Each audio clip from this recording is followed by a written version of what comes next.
Hello students, welcome to फीकेम academy. Start करते हैं आज की क्लास।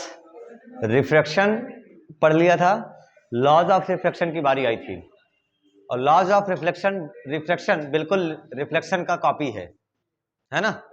रिफ्लेक्शन का कॉपी है। और कितना है? दो। कौन कौन सा? नंबर 1 याद है सबको? क्या क्या होता है? अरे भाई 10th स्टैंडर्ड वाला फार्मूला। लॉज ऑफ रिफ्रैक्शन क्या कहता है भाई? किन्हीं भी दो मीडियम के लिए, for any to mediums, incident ray, आपतित किरण, अपवर्तित किरण यानी रिफ्रैक्टेड रे और नॉर्मल क्या हमेशा एक ही प्लेन में होगा? ये तुम्हें हमेशा याद था, इसे कोई लॉ नहीं मत करना। 10th में जो पढ़ा था और जो रिफ्लेक्शन में पढ़ा था अभी थोड़ी दिन पहले, तो कहां अंतर है किसी चीज में?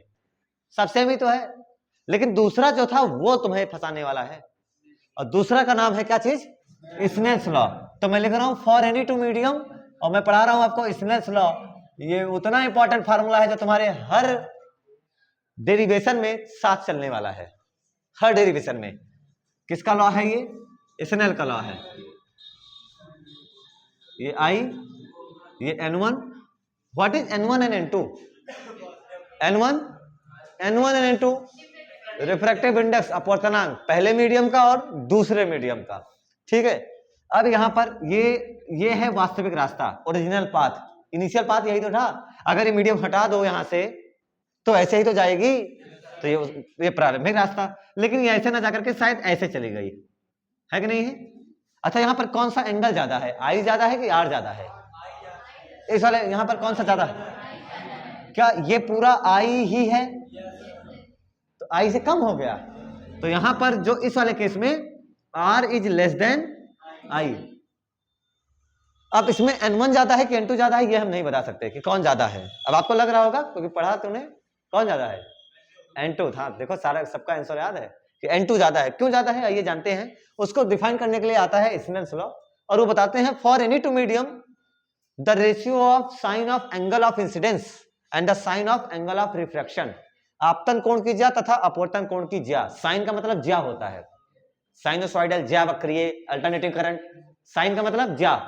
आपतन कोण की ज्या sine of incidence angle sine of incidence angle, और अपवर्तन कोण की ज्या साइन ऑफ रिफ्रैक्शन एंगल। इनका रेशियो क्या आने वाला है?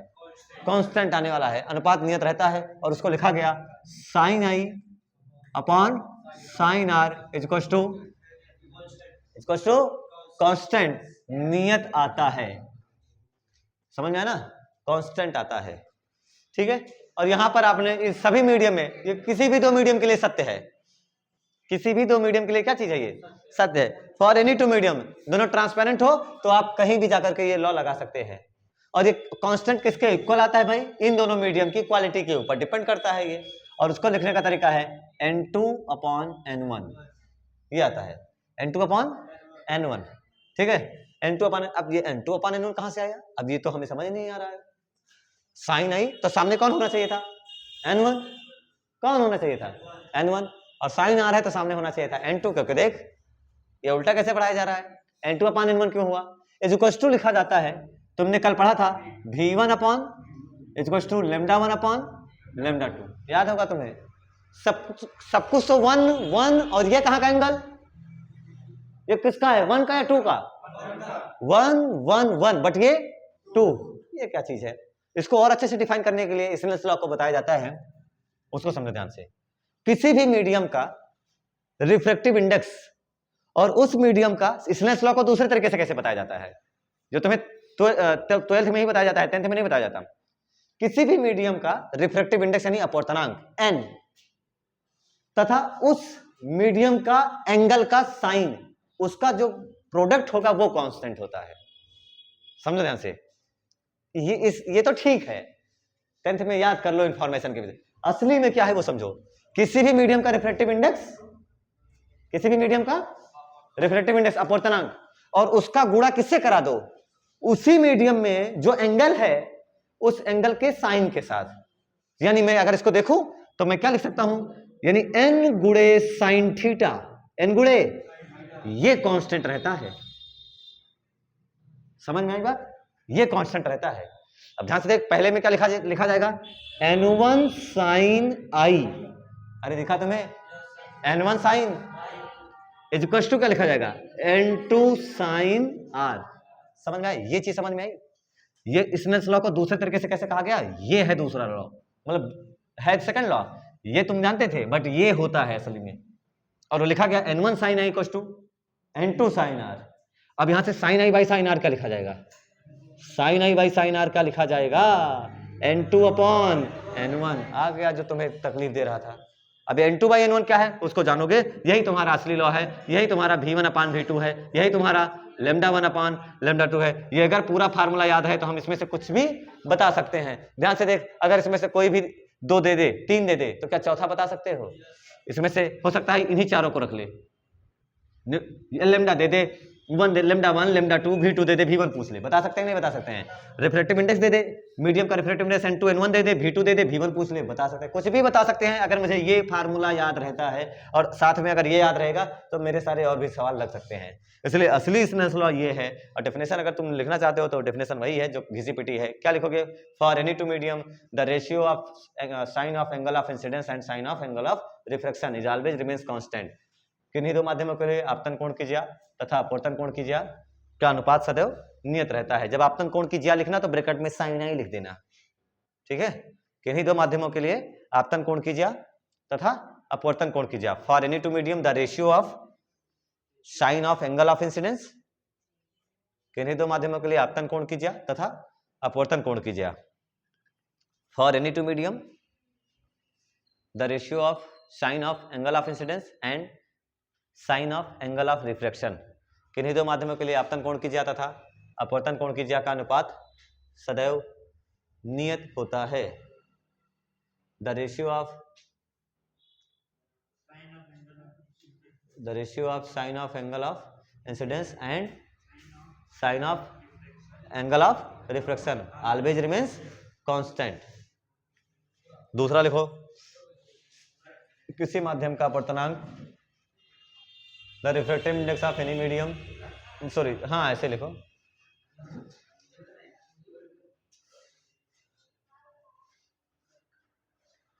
दूसरे में क्या लिख सकते हो, किसी माध्यम के अपवर्तनांक तथा उस माध्यम के कोण की ज्या का गुणनफल नियत होता है। The product of refractive index and sine of angle in that medium remains constant, ठीक है। यही लॉ है और तुम्हारे लिए तो बड़ा आसान हो गया ये, है ना, क्योंकि तुम्हारे लिए यहाँ से दिक्कत ये अब तुमसे सब सवाल लगेंगे यहाँ से नहीं, यहाँ से तुम्हारा सारा सवाल ये लगवाएगा। मैं फिर से बता रहा हूँ, हल्के में किसी को ना लेना, भारी में लेना होगा तो इसको ले लेना, ठीक है। मैं फिर से कह रहा हूं, अगर मैंने इस पर हाथ रख दिया ना तो तुम समझ जाना कि तुम्हारे न्यूमेरिकल में सब न्यूमेरिकल को तुम्हारे यही टैकल करने वाला है। अगर मैंने बता दिया तो तुम समझ ही जाओ कितना इंपॉर्टेंट होने वाला है। n1 sin i equal to n2 sin r, किसी भी सरफेस पे जा और ये फार्मूला लगा दे, किसी भी सरफेस, प्रिज्म पढ़ेगा वहां लगाना, स्लैब पढ़ोगे वहां लगाना, कहीं भी लगा सकते हो। ये फार्मूला क्लियर है सबको? अरे क्लियर है? हाँ भाई, तुम लोग क्यों ऐसा शांत हो गए हो?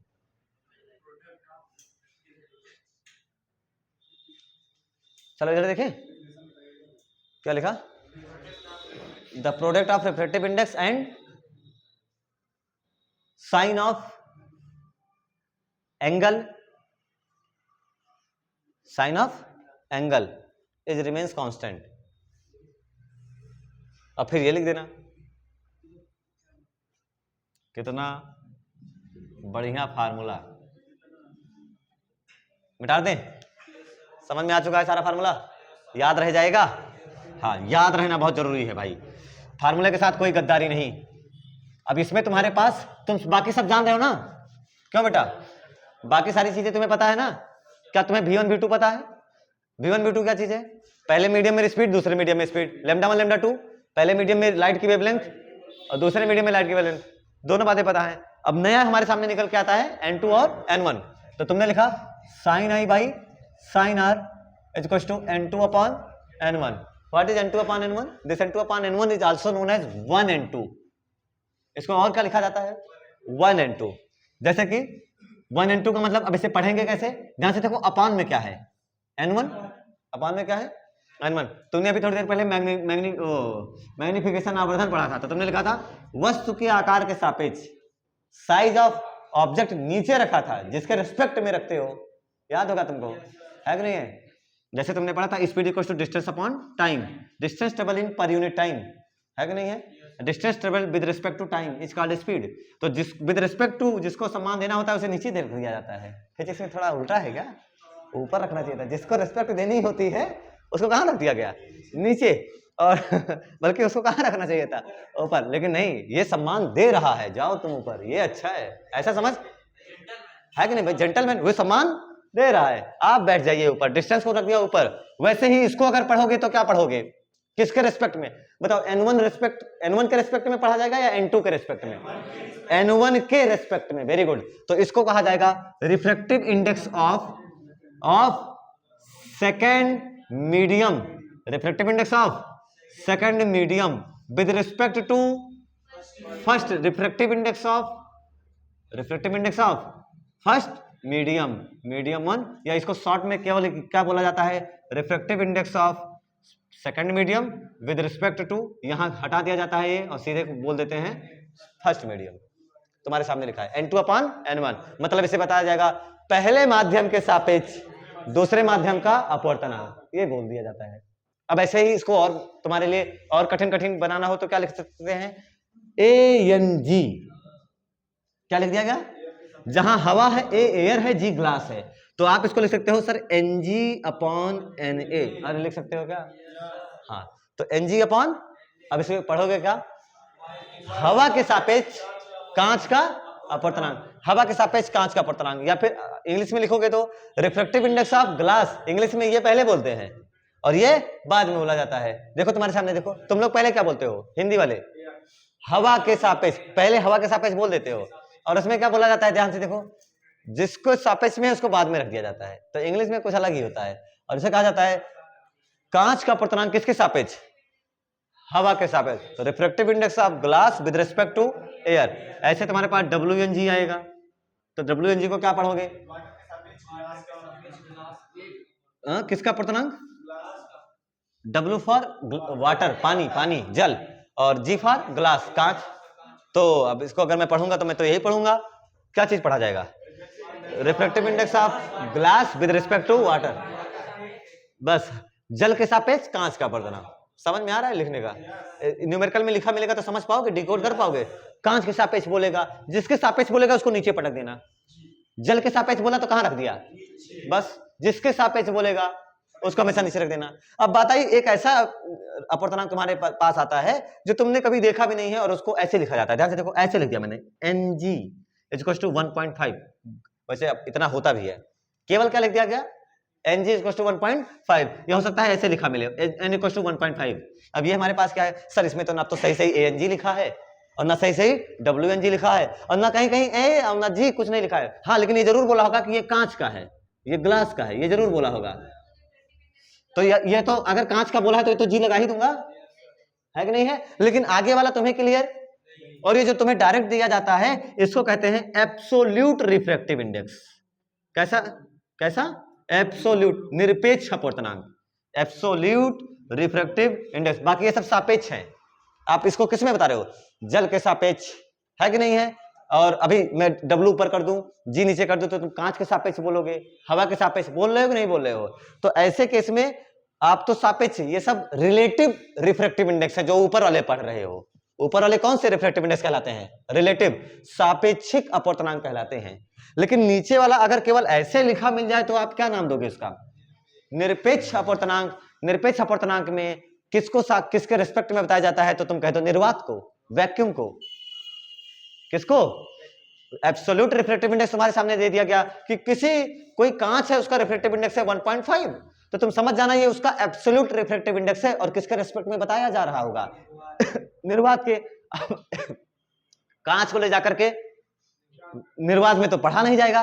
तो अच्छा, लाइट की स्पीड कहां कहां सेम रहती है, निर्वात और वायु में, यानी एयर और वैक्यूम में सेम रहती है। तो अगर वैक्यूम ना लिख पाओ तो मैं क्या लिख दूंगा यहाँ पर, एयर, यानी ये मेरा बाय डिफॉल्ट क्या हो गया है, एब्सोल्यूट रिफ्रैक्टिव इंडेक्स हो गया है। समझ में आया ना? निरपेक्ष अपवर्तनांक किसे कहते हैं?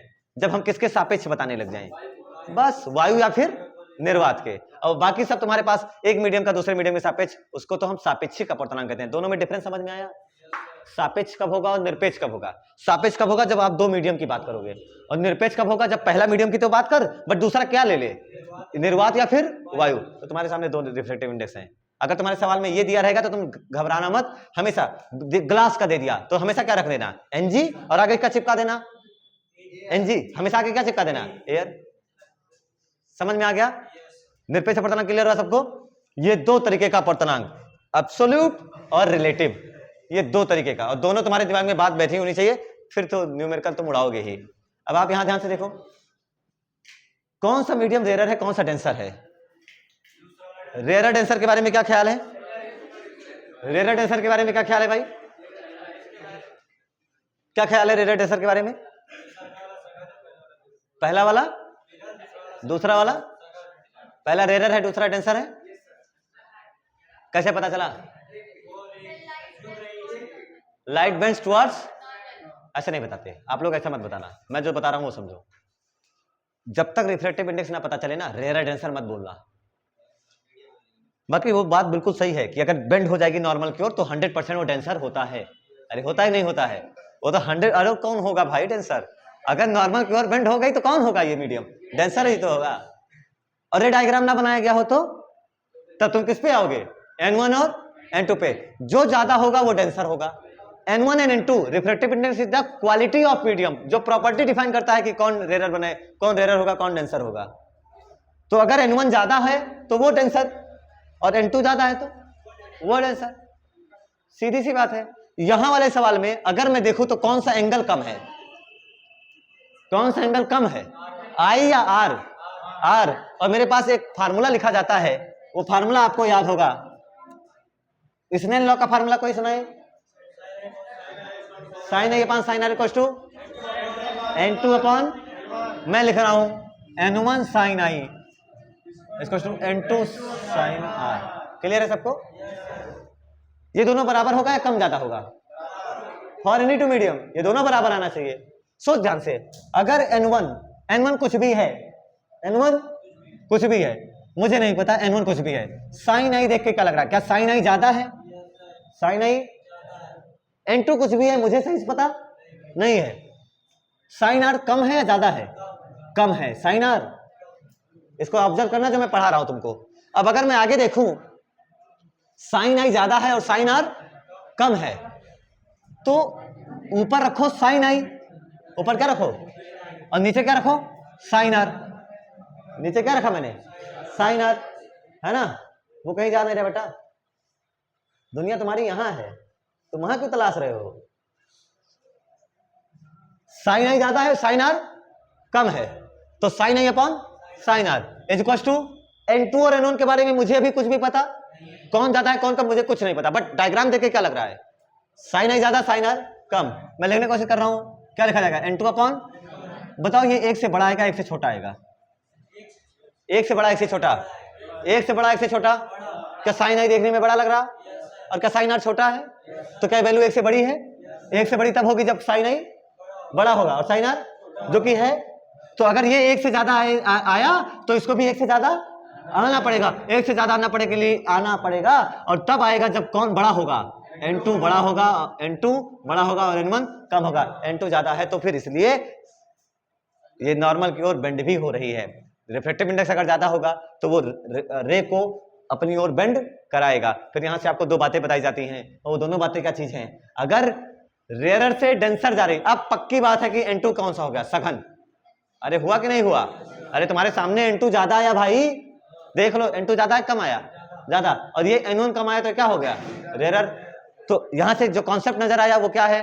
अगर रेयरर से डेंसर जाएगी, विरल माध्यम से सघन माध्यम में जाएगी, तो बेंड्स टुवर्ड्स नॉर्मल, अभिलंब की ओर झुक जाएगी। दूसरा उल्टा कर दो, अगर यही रे सघन से विरल में जाने लग जाए, यानी डेंसर से रेयर में जाने लग जाए, तो क्या हो जाएगा? बेंड्स अवे फ्रॉम नॉर्मल, अभिलंब से दूर हट जाएगी। बस सीधा सा कॉन्सेप्ट समझ में आ चुका सब सारी बातें? कोई दिक्कत किसी को? एक सवाल दे दें, है ना, उड़ा दो तुरंत इतनी देर में, और क्या।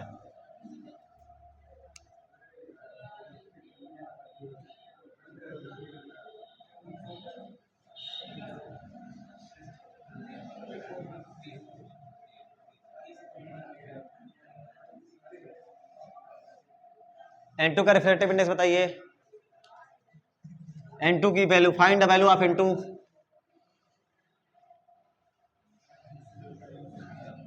Find the value of N2।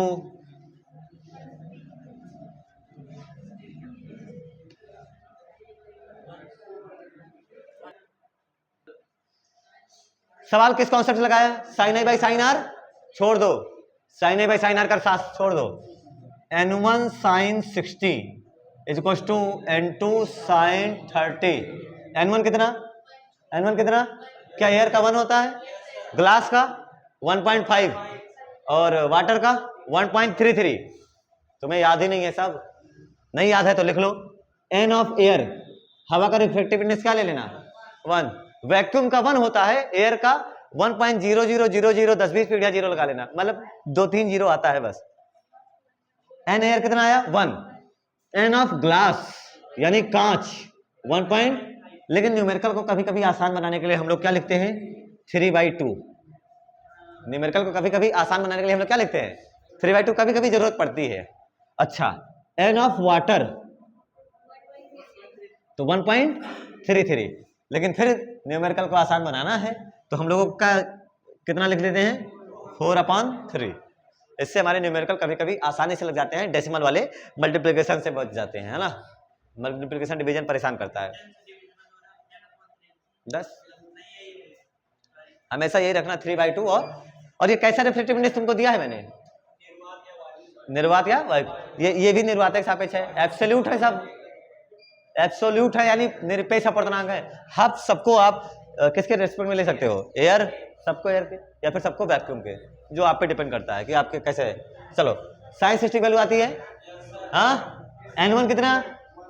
N1 मतलब हवा, हवा का मतलब Na, हवा का मतलब।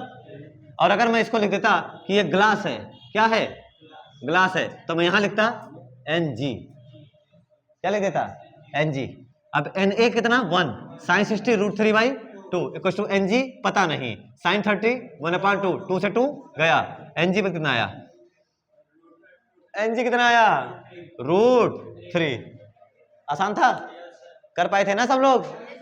हाँ बेटा, बोर्ड परीक्षा कसम सबको आ जाना चाहिए सवाल, है ना। झूठ मत बोलना कि हाँ सर हमसे लग गया था। एक और सवाल 1.732 आएगा, है ना, √3 वैल्यू अगर ओपन करेगा तो।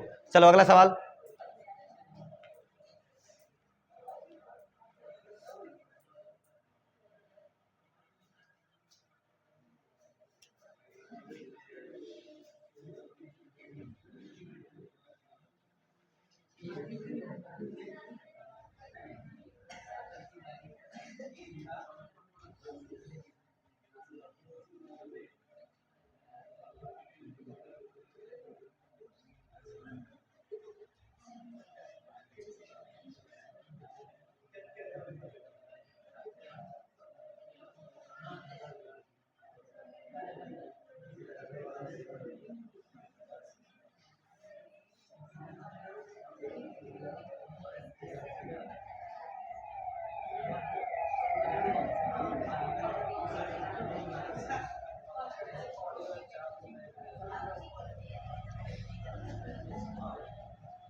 ठीक है, बताओ।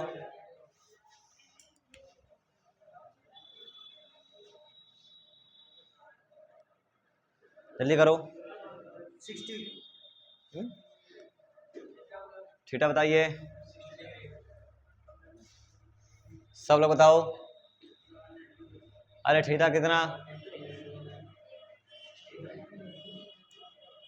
आ गया? इतनी देर में लग जाना चाहिए था। 60 आ रहा है क्या? फार्मूला क्या लगाया? N1 sine i equal to N2 sine r. n1 कितना √3, साइन आई कितना 30, साइन 30 की वैल्यू 1/2 इक्वल्स टू n2 कितना 1, साइन r कितना नहीं पता, क्या r पता करना था, r है थीटा, √3 भाई किसकी वैल्यू होती है, साइन थीटा बराबर साइन 60, क्या साइन से साइन गया, थीटा कितना डिग्री आया 60 डिग्री आया, समझ में आया। अब आपको सिखाते हैं रिवर्सिबिलिटी ऑफ मीडियम, क्या चीज, रिवर्सिबिलिटी ऑफ मीडियम, जो मैं केवल ऐसे पढ़ा दूंगा जो तुम्हें हवा भी ना लगे, नहीं थोड़ा बहुत तो समझा देता हूं। चलो एएनजी पढ़ो सब लोग, एएनजी क्या है, इसको क्या पढ़ोगे,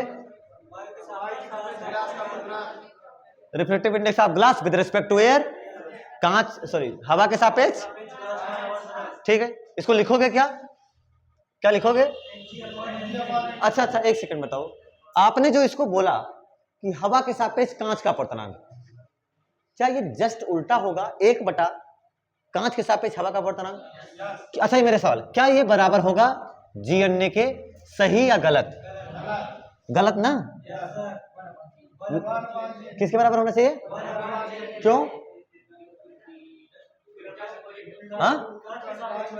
हाँ वेरी गुड, एनजी को लिखो ओपन करके, क्या लिखोगे NG/NA लिखा जाएगा।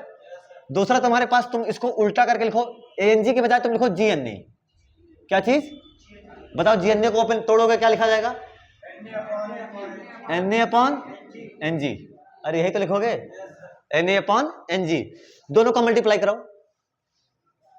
ANG into GNA, ANG into GNA equals to NG/NA into NA/NG, NG से NG भी गया सेम है, NA से NA भी गया, तो ANG इंटू GNA कितना आया 1, आया कि नहीं आया, यानी 4/3 गुणे 3/4, 1 ही तो आएगा, यानी अगर मैं इसे लिखूं ANG बराबर 1/GNA, ऐसा भी याद रखना जरूरी है मेरे लिए, 1n2 बराबर 1/2n1, ये कितने मीडियम के लिए बताया मैंने रिवर्सिबिलिटी, 2, अगर 3 हो गए तो, अगर 3 हो गए, अभी तक तुम्हारे पास क्या क्या था, हवा और कांच, अगर पानी भी आ गया, 3 मीडियम हो गए तो दिस इज फॉर 2 मीडियम। अब चलते हैं 3 मीडियम के लिए, 3 मीडियम के लिए कुछ नहीं करना है, 2 मीडियम के लिए बड़ा आसान था रिवर्सिबिलिटी, 3 के लिए और भी आसान है, जैसे मान लो मैंने लिखा WNG, क्या लिखा WNG, अब WNG बराबर तुम क्या लिखोगे NG/NW, NG/, अब मैं इसको लिख देता हूं आगे, ध्यान से देख, सबके आगे मैंने A लगा दिया, बोलो क्या मीडियम आ गए, W water, G glass, A air, तो क्या तीनों हो गया, तीनों के लिए याद रहेगा, ये फार्मूला तुम्हारे बहुत काम आएगा न्यूमेरिकल्स में, ये फार्मूला तुम्हारे बहुत काम आएगा न्यूमेरिकल्स में, ये बहुत काम आएगा न्यूमेरिकल्स में, न्यूमेरिकल्स के लिए सारे इंपॉर्टेंट फार्मूले डिब्बे के अंदर पैक है, ले जाओ घर खोलो, खाओ खाओ मतलब रिवीजन करो। WNG बराबर ANG/ANW, ये हमेशा याद रखना, कभी भी ऐसा फार्मूला आएगा तो हमेशा तोड़ के लिखना सीखना, उसको तोड़ देना, उसके बाद जो भी कॉमन होगा उसको मल्टीप्लाई करा देना दोनों में। अगला टॉपिक है समतल पृष्ठ द्वारा प्रकाश का अपवर्तन। समतल पृष्ठ में सबसे बढ़िया एग्जांपल क्या है आपके लिए, समतल कांच की प्लेट है कि नहीं है, पैरेलल ग्लास स्लैब, समतल कांच का कोई गुटका ले लिया जाए और उसके द्वारा ये रिफ्लेक्शन देखा जाए, ठीक है। अब अगर आप ध्यान से देखो, बाल्टी का पानी आपको थोड़ा सा अगर पानी भर दिया जाए तो जो उसका बॉटम है, लिड, नीचे वाली तली, वो वैसे ही दिखती है, उठी हुई दिखती है, थोड़ा बहुत उठी हुई नजर आती है, तो रिफ्लेक्शन, और उसका जो पानी का ऊपर वाला तल है, पानी का ऊपर वाला तल वो समतल ही है या थोड़ा सा बेकार है, अगर ऐसे रखा है तुम्हारे सामने तो पानी का तल कैसा है, समतल, यानी प्लेन है कि नहीं है, तो चाहे पानी का तल हो या फिर कांच के गुटका हो, क्या वो सब इसमें आएगा, आएगा नहीं आएगा, वो वही नजर आएगा या थोड़ा सा उठा हुआ नजर आएगा, थोड़ा सा उठा हुआ नजर आएगा, यानी अगर मान लो वो है 10 सेंटीमीटर पर, असली में कहां पर है, स्विमिंग पूल है और पानी एकदम भरा है, और स्विमिंग पूल की जो गहराई है वो यहां से लेकर यहां तक है, और वो है 10 फीट, कितनी फीट, और कोई कॉइन पड़ा हुआ है नीचे, मुझे 10 फीट पे नजर आएगा उससे कम, समझ में आई बात, ये बात समझ में आ रही है क्या। अगर मैं समुद्र के अंदर, पानी के अंदर से बाहर को देखूं तो जो ऊपर पक्षी उड़ रहा है वो वहीं नजर आएगा या कहीं अलग नजर आएगा? उससे पास नजदीक नजर नहीं आएगा, दूर ही नजर आएगा। तो ये सारे केसेस किस में आते हैं? Reflection by plane surface. और ये जो कॉन्सेप्ट है कि सर मुझे वो सिक्का असली गहराई पर नजर नहीं आएगा बल्कि कुछ अलग गहराई पर नजर आएगा, उस टॉपिक में इसी में रखा जाता है अपरेंट डेप्थ को, आभासी गहराई। कैसी गहराई? अपरेंट डेप्थ, जिसे कहते हो आभासी गहराई, कि कितनी गहराई हमें महसूस होगी वाकई में, ये है आभासी गहराई। ठीक है, तो एक सरफेस लिया जाए, क्या कहते हो, एक सरफेस लिया जाए, ये हो गया सरफेस। बहुत अच्छी बात है। और ये सरफेस में मैंने कर दिया इसको, ये जो यहां पर मान लो पूरा पानी भरा हुआ है, this is filled with water, पूरा पानी भरा हुआ है, ये ऐसे। ठीक है, अब मैं दिखा नहीं रहा बट तुम समझ आना, एज्यूम कर लेना। तुम्हारी इमेजिनेशन पावर यहां तेज होनी चाहिए ताकि तुम ये समझ सको कि क्या पढ़ाया जा रहा है। ठीक है, ये हो गया। इसको मैंने लिख दिया, इस मीडियम में कोई चीज रखा, तुम ऊपर से देख, ऑब्जर्वर बनके तुम ऊपर से देखो, है ना। ऑब्जर्वर बनके कहां से देखा जाएगा? ऊपर से देखा जाएगा। तो ऑब्जर्वर है ऊपर, प्रेक्षक जिसे कहते हो। ठीक है, ये इतनी बड़ी आंख लगा करके देखने की कोशिश करेगा, ऐसे देखेगा। क्यों ऐसा करा अभी बताते हैं। ठीक है, इसके सामने, ठीक है, इसके सामने यहां पर इतनी डिस्टेंस पर, ये कितनी डिस्टेंस है? रियल वाली डी डिस्टेंस पर कोई ऑब्जेक्ट रखा है। ये क्या चीज है बेटा? What is this? This is the surface. क्या लिखा है? प्लेन सरफेस, समतल पृष्ठ। तो ये हो गया तुम्हारा सरफेस, यानी पृष्ठ हो गया। सरफेस से कितना नीचे है? डी नीचे पर वो है। तो ये सच्चाई वाली बात है, लेकिन तुम्हें इतना ही नजर आएगा क्योंकि मीडियम ऊपर मान ले रेयर है, क्या कैसा है, और ये तुम्हारा डेंसर है, सघन है, पानी है, और ऊपर हवा है। ऊपर क्या है? एयर, और नीचे क्या ले लिया तुमने? वाटर। इसका रिफ्लेक्टिव इंडेक्स N1 और इसका रिफ्लेक्टिव इंडेक्स क्या ले लिया तुमने? N2। ये बात दोनों से, ये सब हजम हो रहा है जो लिखा जा रहा है। सरफेस का मतलब पृष्ठ हो गया, रेयर का मतलब विरल। अरे हवा लिखा तो तुम विरल समझ ही जाओगे, है ना। डेंसर वाटर लिखा तो सघन समझ ही जाओगे। चलो बहुत अच्छी बात है। अब यहां से जो भी रे चलेगी सीधी जाएंगे, यहां से तो सीधी चली कि नहीं चली? ये देखो, ये ऑब्जर्वर है, मतलब वो ऑब्जेक्ट है, ऑब्जेक्ट ओ लिख दिया मैंने। ये रे ऐसे चली, ऐसे, ये जो एकदम सीधे आएगी वो इधर उधर थोड़ी जाएगी, वो तो सीधे ही जाएगी ना ऊपर। तो ये सीधे आंखों तक पहुंची। ठीक है, सीधे ही पहुंच रही है, हाँ सीधे ही पहुंच रही है, ये सीधे पहुंची। जो सीधे आ रही है ऐसे देखा जा रहा है, और नीचे कोई क्वाइन पड़ा हुआ है, तुम्हारी नजर उसी को देख रही है, तो वो जो सीधे रे आ रही है वो तो सीधे आंखों पर आई। अच्छा, ये हो गया। जो थोड़ा सा दूर से आ रही है, जो रे थोड़ा सा दूर आएगी, इसको ऑब्जर्व करो, जो थोड़ा सा दूर से आ रही है। अब ध्यान से देखो, ये हो गया सरफेस, यहां पर क्या बनेगा? नॉर्मल बनेगा ना, नॉर्मल। ये एंगल क्या हो जाएगा? एंगल ऑफ इंसिडेंस आई। अब ये पास आएगी, ये पास आएगी या दूर जाएगी? ये ऐसे ही जाएगी या दूर जाएगी? सोच के बताना, कहां से कहां जा रही है? हाँ, डेंसर से रेयर, मतलब विरल माध्यम से, सॉरी सघन माध्यम से विरल, सघन माध्यम से विरल। डेंसर से रेयर जाएगी, N2 कम है और N1 ज्यादा है। अरे डेंसर रेयर तुम्हारे लिए इतना सब कुछ लिख दिया, अब तो समझ ही जाओगे। तो ये पास आएगी, दूर जाएगी? दूर जाएगी। तो ये शायद कुछ ऐसे चली जाए, ऐसे नहीं गई, थोड़ा सा उधर चली गई, और पीछे की ओर बढ़ाया तो शायद ये कहां से नजर आएगी? यहां पर। बात समझ आई, है ना। कहां नजर आई? यहां पर। और अब आपको ऐसा लगेगा कि वो यहां पर है, और ये तुम्हारा यहां से रे आते हुए नजर आएगी, और तुम्हें वो जो वहां है वो यहां नजर आएगा। डी पर नजर नहीं आ रहा है, शायद आपको नजर आ रहा होगा कहां पर? डी डैश पर। कहां पर नजर आ रहा है? डी डैश पर। और ये हो गया आपका इमेज, यही तो नजर आएगा यार। जो नजर आएगा वही, उसी को क्या कहोगे? इमेज। है यहां पर लेकिन दिखेगा यहाँ, तो सच्चाई ये है लेकिन दिख ये रहा है, तो दिस इज इमेज। और मैं मान लेता हूं ये पॉइंट आई है, तो ये जो एंगल होगा ये क्या होगा? आर ही तो होगा। अरे होगा कि नहीं होगा? ये एंगल आर होगा। अच्छा ध्यान से देखो, यहां पर ऐसे ऐसे क्या एन बन रहा है? एन बन रहा है, ऐसे ऐसे ऐसे एन बना क्या? ऑब्जर्व होगा, ये और ये। तो अगर ये एंगल आई है तो ये एंगल कितना होगा? समझ आया ये बात? समझ आया? बताऊं, समझ आया? ये आई तो ये भी कितना होगा? आई। ये आर है, क्या चीज है ये, आर है, और इस रे के साथ बना है, ये और ये पैरेलल है कि नहीं है, नॉर्मल और ये पैरेलल है या नहीं है, समांतरित है ना, और ये एक ही रे, यही रे तो पीछे बढ़ाया है, ऐसे देखो ध्यान से, ये और ये है कि नहीं है, और आपने ये एंगल क्या रखा है, आर, तो ये एंगल भी कितना हो जाएगा, अल्टरनेट या करस्पॉन्डिंग, संगत कोण, कैसे कोण, संगत कोण, अगर ये आर है तो ये भी आर होगा, अच्छा ये आर होगा, इसमें ये वाला कुछ काम नहीं आ रहा है, मैंने इसको लिख दिया ए, इसको लिख दिया बी, है ना, और ये बीच की डिस्टेंस मैंने रख दिया एक्स। अब अपरेंट डेप्थ मुझे पता करना है, तो मैंने कहा बहुत अच्छी बात है, क्या मुझे परपेंडिकुलर और बेस पता है, मतलब लंब और आधार पता है, ये तो कर्ण हुआ, अरे ये कितना डिग्री है बेटा, लंबवत आई थी ना, कितना डिग्री है बताओ, इस ऊपर वाले ट्रायंगल में ए आई बी में ट्रायंगल, सॉरी पहले ए ओ बी लगा, एक बार ऑब्जेक्ट वाला, एक बार इमेज वाला, पुराना कॉन्सेप्ट याद आया, तुम्हें याद ही नहीं पुराना कॉन्सेप्ट, एक बार लगेगा ओ एम सी, मतलब एक बार लगेगा ऑब्जेक्ट के साथ ट्रायंगल बनाओगे और एक बार इमेज के साथ, है नहीं, नॉर्मल कभी भी पीछा नहीं छोड़ेगा, तो नॉर्मल कभी पीछा नहीं छोड़ेगा, तो यहां देखो एक के पास बार बार जाओगे, एक बार बताओगे ओ ए बी और एक बार बनाओगे आई ए बी, तो ट्रायंगल लेते हैं, triangle O A B, in triangle O A B, चलो लगाओ tan थीटा, tan आई बराबर, tan i perpendicular upon base, अरे लंब बटे आधार ही तो लिखोगे, आई के सामने वाला यही तो लंब है, A B upon O B,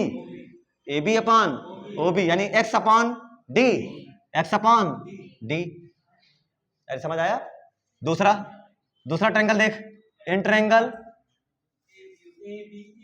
अरे जहां ए लिखा है ओ लिखा है ओ, वहां क्या लिख देगा I, in triangle I A B, tan I या tan आर, tan आर कितना दिखेगा, x अपॉन डी या डी डैश, अरे x अपॉन डी डैश। अच्छा ध्यान से देखो, अब जो पूछ रहा हूं वो बताना, इसमें ये रेज, ये आंख क्या वाकई में इतनी बड़ी है, क्या आंख बहुत छोटी है, क्या आंख इतनी छोटी है, इससे भी छोटी है, तो ये रेज इतना दूर जा सकती हैं, यानी रेज को क्या इसके पास होना पड़ेगा, ये रेज को इसके पास होना पड़ेगा, यानी बहुत दूर नहीं, इसके पास होंगी, इसके पास होंगी तो रेज क्या कहा जाएगा, पैरेलल, तो पैरेलल छोड़, क्या पैरेक्सियल कहा जाएगा, क्योंकि ध्यान से देखो इसके पास है, रेज कैसी होंगी, पैरेक्सियल, समाक्षीय होंगी, इसके पास होने की वजह से रेज पैरेक्सियल होंगी, सब ऐसे नॉर्मल ये है, यही और नॉर्मल है, और इसके बगल बगल से सब आ रही हैं, तुम्हें महसूस ही नहीं हो पाएगा, रेज कैसी है अपने आप बाय डिफॉल्ट क्या है, पैरेक्सियल, समाक्षीय है, अगर समाक्षीय है तो आई और आर बहुत बड़े एंगल होंगे, बहुत छोटे एंगल होंगे, बहुत छोटे एंगल होंगे, तो rays are paraxial, i and r, मैं लिख भी देता हूं, रेज आर पैरेक्सियल, देखो एक बार ये पैरेक्सियल पढ़ा दिया तुम्हारे फिर काम आया, रेज आर पैरेक्सियल, समाक्षीय हैं, अगर समाक्षीय हैं तो आई एंड आर आर बहुत बड़े या छोटे, बहुत छोटे हैं, तो क्या tan आई बराबर आई बराबर साइन आई, नहीं समझ आया तुम्हें, tan आई बराबर आई होगा कि नहीं होगा, साइन थीटा बराबर थीटा होता है, tan थीटा बराबर क्या होता है थीटा, तो मैं इसको साफ साफ लिख सकता हूं कि tan i is approximately i, अरे होगा इज इक्वल टू क्या sine i is equal to क्या x इज इक्वल टू क्या x अपॉन डी, अच्छा tan आर बराबर क्या r होगा, जो कि क्या साइन आर होगा, जो कि लिखा जाएगा x बाई लिखा जाएगा d डैश। अब स्नेल लॉ तुम्हें आता है क्या, अरे स्नेल लॉ क्या कहता है भाई, ना ना ना ये छोड़, n1 साइन आई बराबर n2 साइन आर, क्या n2 साइन आर यहां दिख रहा है मुझे, क्या n1 साइन आई यहां भी दिख रहा है, n1 sine i is equal to n2 sine r, अरे दिखा तुम्हें, n1 साइन आई बराबर n2 साइन आर, n1 ठीक है, साइन आई कितना x by d equal to n2 sine r कितना x by d dash, x से x चला गया, तुम्हारे पास क्या आया, क्या डी डैश उधर गया, डी डैश अपॉन डी बराबर n2 अपॉन n1, और डी डैश कौन सी हाइट है, रियल वाली या अपरेंट वाली, आभासी गहराई, समझ में आया कॉन्सेप्ट, ठीक है, तो उतार लीजिए फार्मूला, बाकी इसकी क्लैरिफिकेशन क्या है, इसको यूज कैसे करेंगे ये हम कल सीखेंगे, तब तक के लिए नोट्स बनाते रहिए, रिवीजन करते रहिए, धन्यवाद।